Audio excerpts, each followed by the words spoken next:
Guilherme, você fez um curso junto ao FBI sobre esses casos de alunos que eventualmente podem agredir seus colegas, professores, etc., como tem vários casos aqui no Brasil. Como é que você classifica esses acontecimentos nos últimos tempos? Bom, boa tarde a todos. Primeiramente dizer que o próprio conceito é dado pelo FBI, então o conceito original chamado atirador ativo é quando uma ou mais pessoas resolvem matar indiscriminadamente pessoas em uma área povoada. Essas vítimas são selecionadas aleatoriamente, é comum o emprego de armas de fogo. Historicamente isso acontece muito mais nos Estados Unidos, mas infelizmente aqui no Brasil a gente começou a ver isso acontecendo em uma escalada muito forte nos últimos anos. Então é um fenômeno que não tem padrão, né, mas a gente consegue tirar algumas similaridades no que acontece. E infelizmente no Brasil posso dizer seguramente que mais de 95% dos casos acontecem em escolas e a maioria dos, vamos dizer assim, dos homicidas envolvidos nessa ação são alunos da própria escola, com uma faixa etária de 13 a 18 anos. Qual é o fenômeno, o gatilho que isso provoca, especialmente os alunos adolescentes, em ataques que a gente já registrou várias vezes aí nos últimos tempos? Os gatilhos podem ser de várias espécies, no entanto é muito comum que esteja associado ao bullying, né? No entanto, algo que a literatura, principalmente o que acontece muito nos Estados Unidos, mostra de padrão, é uma tendência da maioria desses jovens serem pessoas sensíveis. Mas sensíveis em que sentido? Explico. Sensíveis, intolerantes à frustração. E muitos deles é comum que carreguem traumas de infância, né? O que os americanos chamam de ACE, que são eventos traumáticos de infância. Uma violência doméstica, pais que se suicidaram e que formam marcas que essas pessoas carregam para a sua vida.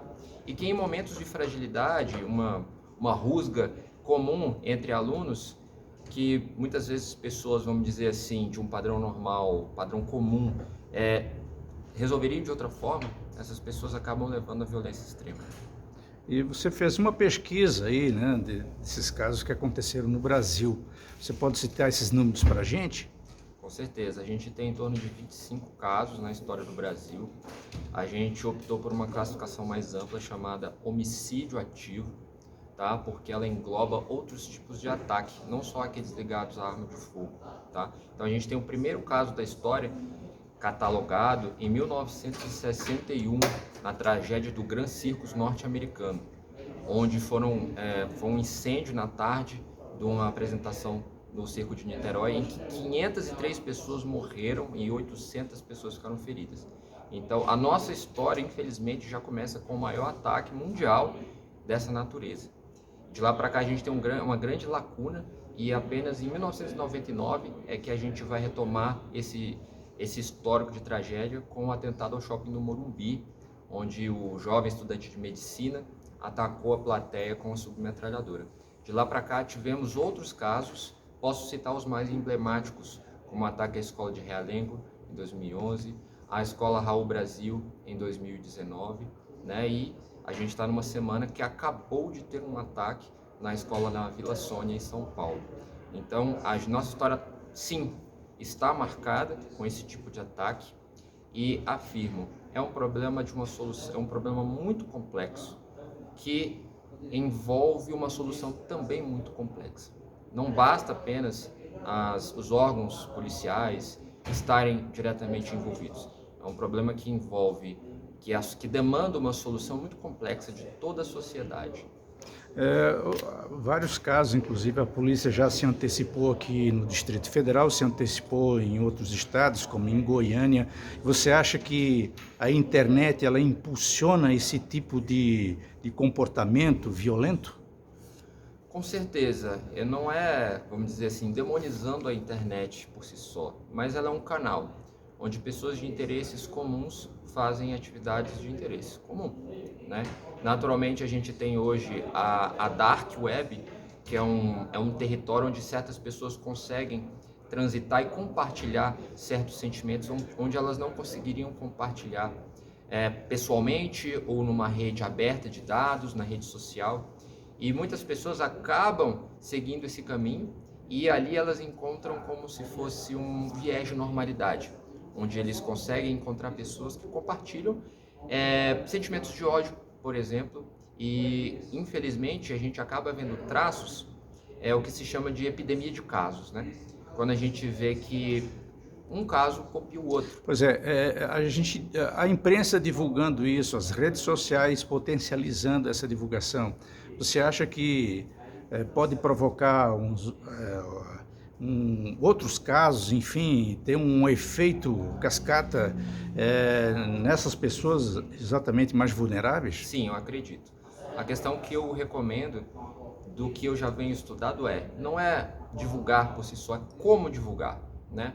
Você pode divulgar o fato, mas existe uma similaridade muito grande com o que é o suicídio, né? Não existe nenhuma lei no Brasil que impeça a imprensa de divulgar suicídio. No entanto, já se sabe que existem cuidados que têm que ser dados para a divulgação de um suicídio. Então fala-se do fato, lamenta-se o caso, mas não se oferece detalhes e principalmente você não dá um pedestal para o autor. Porque no fundo, era uma pessoa que vivia às sombras, marginalizada de alguma forma, e que faz esse ato num sentimento de desespero e buscando alcançar seu lugar na história, né? E quando a imprensa dá uma cobertura jornalística, vamos dizer assim, exagerada a essa pessoa, estampando o rosto, a história dela, como viveu, como deixou de viver, é um desserviço, porque acaba dando o que aquela pessoa justamente queria.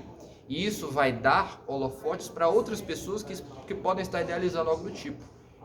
Isso vai retroalimentar o sistema, né? De certa forma, aquelas pessoas que estavam apenas na ideação vão olhar, acho que eu consigo meu lugar ao sol, acho que eu consigo entrar na história dessa forma.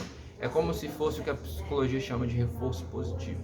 Tá? Então, eu acho que hoje o papel da imprensa tem de ser de responsabilidade e de buscar informação, de que um tratamento inadequado de uma cobertura jornalística dessa pode estar retroalimentando o sistema.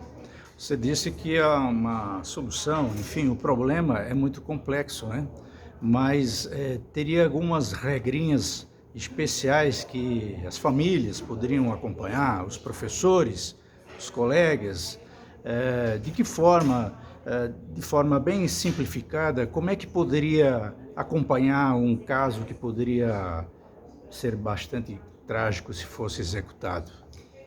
Esse ponto é fundamental. Eu te agradeço por essa oportunidade, porque isso nos remete à ideia da rede de apoio, né?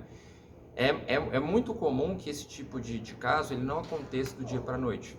Existe uma premeditação, existe um planejamento, porque essas pessoas querem causar o maior ataque possível, causar a maior destruição possível.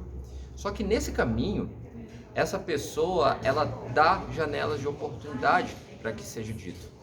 Por exemplo, uma carta, um manifesto, uma publicação, ou até mesmo alguns sinais mais sutis, como por exemplo, a pessoa sai de todos os seus grupos do WhatsApp, ou ela publica uma foto muito estranha com uma arma na mão, né?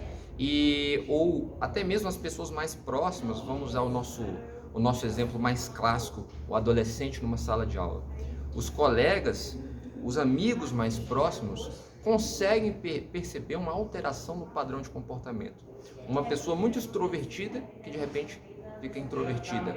Ou o contrário, uma pessoa que sempre foi introvertida e de repente, né, tem a atitude oposta. Então, esse tipo de sinal é fundamental para que haja para que essa janela de oportunidade haja intervenção, né? E aí vem a outra pergunta, qual seria essa intervenção, né? E isso a nossa sociedade ainda é despreparada para lidar. O que a gente sempre sugere procure, né, se você está na escola, a diretoria da sua escola, procure, né, as delegacias de polícia, caso isso realmente tenha extrapolado um certo ponto, porque são as pessoas que vão poder encaminhar melhor a situação.